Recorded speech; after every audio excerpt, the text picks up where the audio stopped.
My name is Minnie. Standing in the middle of my father's retirement party, I can still feel the adrenaline coursing through my veins. I'm holding a cashier's check for $95,000 in my purse, a symbol of my hard-won victory over the doubts and humiliation he once heaped upon me.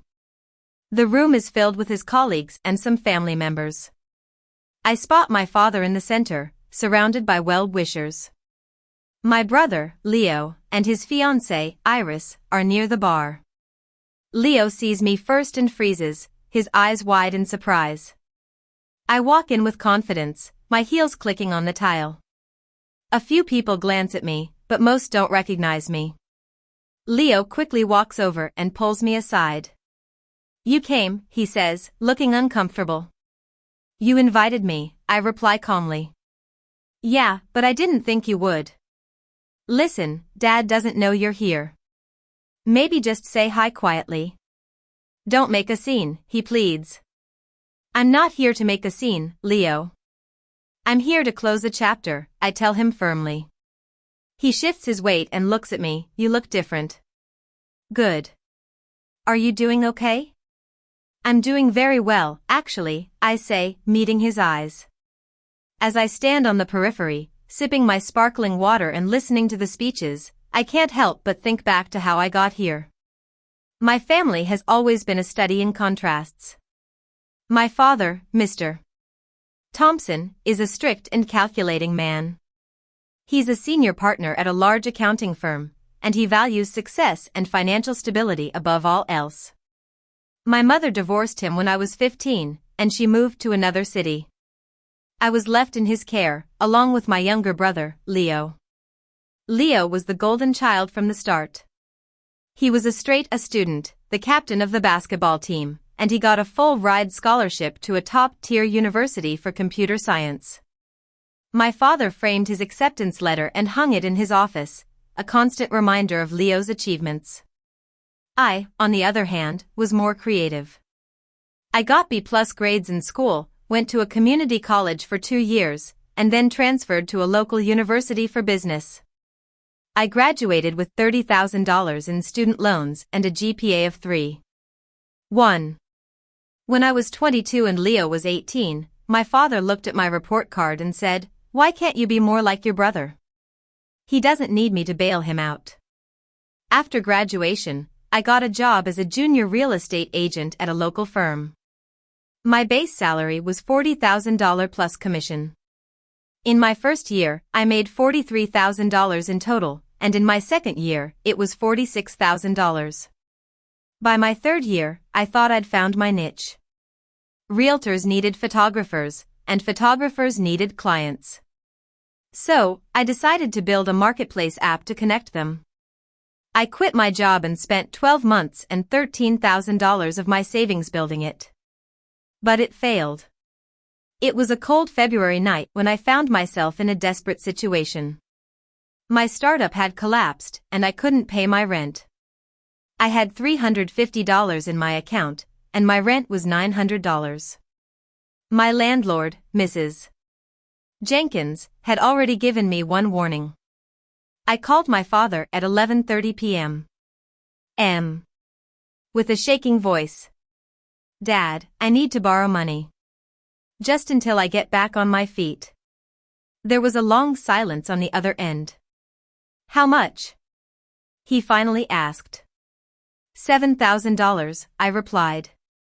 Another pause. "This is the last time, Minnie. And I mean it." "Last time," he said sternly. The next morning, the money hit my account, along with a text. "Sign the agreement I'm sending over. This is a loan, not a gift." I thought it was just his accountant brain being thorough, so I signed the paper. 6 months later, it was my father's 65th birthday. We were at an upscale steakhouse. The place smelled of expensive steaks and old money, the kind of place he chose to show off his wealth. I drove from my small studio apartment with a $50 perfume set wrapped in purple paper, hoping this year would be different. But as soon as I walked in, I knew something was wrong. The family was already seated at a long rectangular table near the windows. My father sat at the head, my stepmother, Helen, beside him. Leo and Iris were on his right. There were also 4 aunts and uncles and 6 cousins I barely knew, a total of 15 people, all dressed up for the occasion. Leo saw me first. He raised his glass of wine and said, "Oh, look. She actually showed up. Dad, you owe me $25. A few people laughed. I set the gift on the empty chair beside me and sat down. During the toast, my father didn't make eye contact with me. I should have seen it coming. When the appetizers arrived, my father stood up. Everyone quieted down, expecting a thank you speech or a story about his upcoming retirement. Instead, he reached into his jacket pocket and pulled out a white envelope. He walked over to me and set it on the table in front of my plate. Minnie borrowed money from me 6 months ago. I'm formally requesting repayment. 30 days. That's more than fair, he said, his voice cold and professional. I opened the envelope with shaking hands. Inside was an invoice printed on his firm's letterhead. The principal was $7,000, with an 8% annual interest for 6 months, amounting to $280. The total due was $7,280, due in 30 days. The table went silent. Even the waiter froze mid-pour. Leo broke the silence. Dad, come on. She obviously can't pay that. I'll cover it. An early birthday gift for you. You shouldn't have to chase her down. Iris nodded beside him, her hand on his arm. My father looked at Leo and smiled. That's very kind, son. Leo pulled out his phone. Seriously, Dad. Let me transfer the money right now. End of problem. I looked around the table. The aunts and uncles stared at their plates, the cousins checked their phones, and Helen sipped her wine and said nothing. I waited for my father to say no, to defend me. But he didn't. I set the invoice down carefully and looked at my father. I'll pay it myself, I said. He smiled, not warmly, but like he'd just won something. You'll be 50 and still asking for handouts. I'm done being your ATM. Don't come back until you can stand on your own 2 feet. The words felt like a punch in the gut. You've had 25 years to figure your life out, Minnie. I'm not waiting another 30, he continued. I stood up, called the waiter over, and asked for a separate check for my iced tea, which was $15. I paid with a $20 bill and waved off the change. I picked up the invoice, folded it carefully, and put it in my purse. Happy birthday, Dad, I said, and then I walked toward the door. Leo called after me, Minnie, don't be dramatic. But I kept walking. I sat in my old car in the parking lot for 15 minutes. I opened my banking app. I had $130 in my account and a maxed-out credit card. Rent was due in 5 days. The math seemed impossible, but I was determined. I decided I couldn't stay in this city where I was constantly seen as a failure. I opened my contacts and found the name of my old mentor, Miss Roberts. She had been in the real estate business for 30 years before retiring to Seattle. Now, she was an angel investor, funding small startups in the property technology sector. I called her at 10 p.m. Local time, 11 p.m. In Seattle. She answered on the second ring. Minnie? You okay? No, I said. I need to disappear. There was a pause. How fast can you pack? She asked. I told her everything, the invoice, the birthday dinner, Leo's offer, and my father's words. She listened without interrupting. When I finished, she said, Minnie, listen to me. This city is killing you. Come to Seattle. I have a spare room, and I have an idea you're going to want to hear. I hung up and started packing. From 11 p.m. to 3 a.m. I packed my entire life into 2 suitcases and 1 backpack. I left the furniture behind. I took my laptop, my clothes, my documents, and 3 framed photos, none of them of my father. At 3:30 a.m. I wrote a note to Mrs. Jenkins. Mrs. Jenkins, I'm sorry to leave this way. Keep the deposit for next month. Thank you for your patience. Minnie. I taped it to the counter. The $900 deposit would cover breaking the lease. At 4:30 a.m. I loaded everything into my car. I turned off my phone, ignoring the texts from Leo. I left the city at 5 a.m. Driving north on the highway, heading to Seattle, 900 miles away. I stopped for gas and food along the way, not thinking about my father or Leo. I just focused on driving. Every mile felt like I was leaving my old life behind. When I arrived in Seattle at 6 p.m. MS. Roberts greeted me with a warm hug and showed me to the spare room. It was bigger than my entire studio apartment. We ordered Chinese takeout, and she paid. She didn't ask about my family. She just said, "Tonight, you rest. Tomorrow, we build." I slept for 12 hours straight. When I woke up, I had 18 missed calls from Leo and 8 from my father. I listened to Leo's first. "Where the hell are you? Dad's pissed. You just left? Grow up, Minnie." The second voicemail was from my father, cold and detached. "I assume you're not paying me back. Noted." The third was a text from Leo sent at 11 p.m. The night I left. "We're better off without your drama." I stared at the screen for a long time, then blocked both their numbers. I was done explaining myself. At 10 a.m. MS. Roberts made coffee and sat me down at the kitchen table. I've been watching small investors struggle with real estate data for years. Zillow and Redfin are great for buyers, but they're terrible for investors who need cash flow projections, rental comps, and tax implications. What if there was a tool? I looked up. Like a platform? She nodded. Exactly. You know real estate.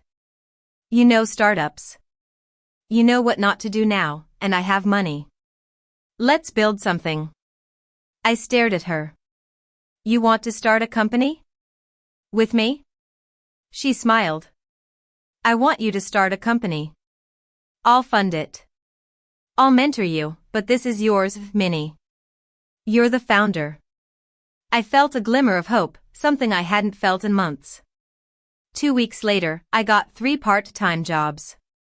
I worked as a barista at a coffee shop for 20 hours a week at $16 an hour, did grocery delivery for 15 hours a week, averaging $19 an hour, and worked as a virtual assistant for 2 real estate agents for 10 hours a week at $23 an hour.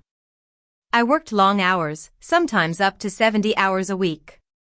My monthly income before taxes was about $3,400. After paying rent to Ms. Roberts, for food, and for my car and insurance, I had about $1,800 left. On the 28th of the next month, exactly 4 weeks after the birthday dinner, I sent my father the first payment of $560. 33. I included no message, just the transaction number. He never replied. I created a spreadsheet to track my debt to my father. The total owed was $7,280, and my monthly payment was $560. 33. If I kept it up, I'd be done in 13 months. In early October, Miss Roberts sat me down with a formal pitch. Property Insights, she said, sliding a 1-page outline across the table. It was a SaaS platform for small real estate investors. You input a property address, and it would generate a detailed report with rental comps, cash flow projections, tax deductions, neighborhood trends, and an ROI calculator. Her offer was $28,000 in angel investment. She'd take 20% equity, and I'd keep 32%. The remaining 48% would go to a technical co-founder and future hires. I agreed to the deal. I needed a technical co-founder, someone I trusted. I called my old friend, Jake. He was a software developer at a big tech company in Seattle, making $100,000 a year. I pitched him over coffee. 12% equity, vesting over 2 years. Nights and weekends until we can pay you.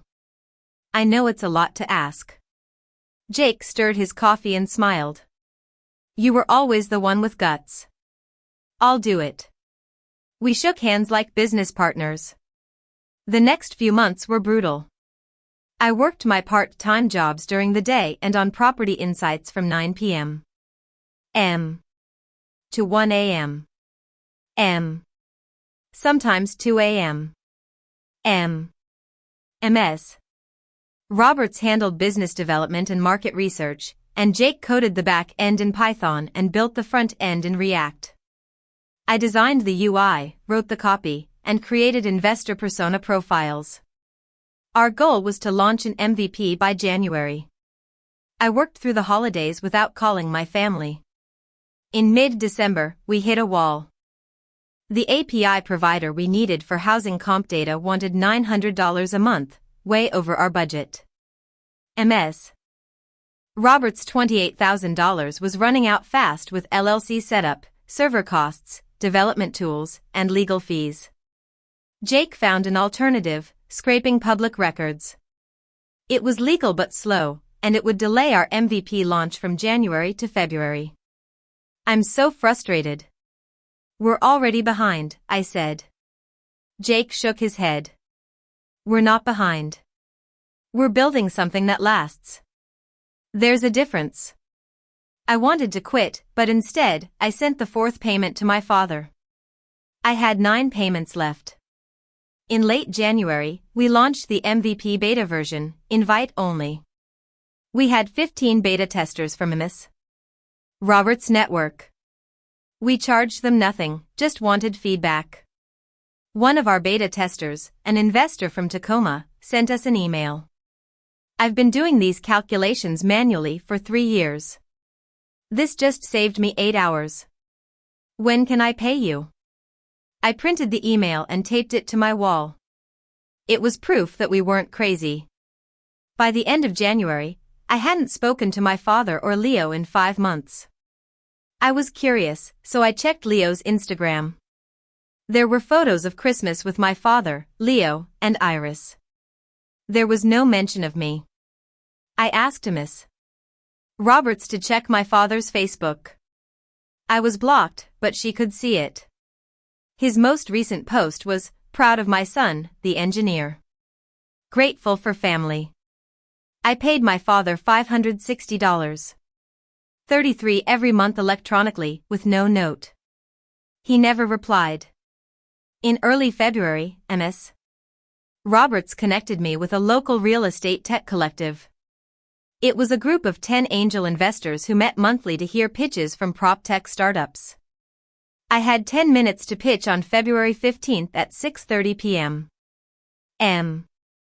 At a co-working space. I practiced the pitch 70 times, but I still threw up in the bathroom 5 minutes before. When I walked into the conference room, there were 10 investors sitting around a long table. They had notebooks, laptops, and coffee. MS Roberts sat in the back row for support. I connected my laptop to the projector and started my pitch. My name is Minnie. 5 months ago, I had $130 in my bank account and a father who told me I'd never stand on my own 2 feet. Today, I'm here to show you why he was wrong. The Q&A was tough. An investor named Mark asked, "You have 0 revenue. Why should we invest?" Because our beta users are asking to pay. We're launching a paid tier on March 1st, I replied. Another investor, Lisa, asked, "What's your moat? What stops Zillow from doing this?" Zillow doesn't care about the $60,000 investor. We do. That's our moat. We're building for a segment they ignore, I said. After the pitch, the investors asked me and Ms. Roberts to wait in the lobby while they deliberated. It was 50 minutes of nerve-wracking waiting. At 7:40 p.m. An assistant opened the door and called us back in. One of the investors, Mr. Johnson, spoke first. We're in, conditionally. The offer was $30,000 in additional funding. Combined with Ms. Roberts' investment, the total was $58,000. The pre-money valuation was $320,000. They would take 22% equity collectively. The conditions were that we needed to hit $6,000 in monthly recurring revenue by June, and Mr. Johnson would take an advisory board seat. I shook his hand, my palms sweating. Outside the co-working space, Ms. Roberts hugged me. You did it, kid. The week after the pitch, everything changed. Jake quit his job and went full